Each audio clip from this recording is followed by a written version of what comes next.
YS Jaganmohan అనే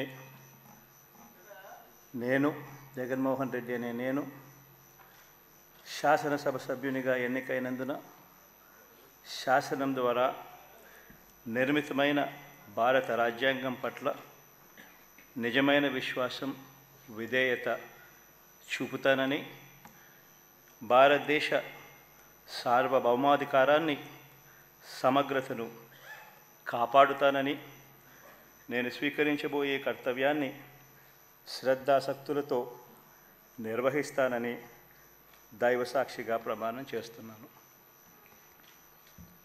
ఆంధ్రప్రదేశ్ శాసనసభ సభ్యుడైన YS Jaganmohan Reddy అనే నేను సభా నియమాలకు కట్టుబడి ఉంటానని, వాటిని అనుసరిస్తానని, సభా మర్యాదలను పాటిస్తానని, సాంప్రదాయాలను గౌరవిస్తానని దైవసాక్షిగా ప్రమాణం చేస్తున్నాను.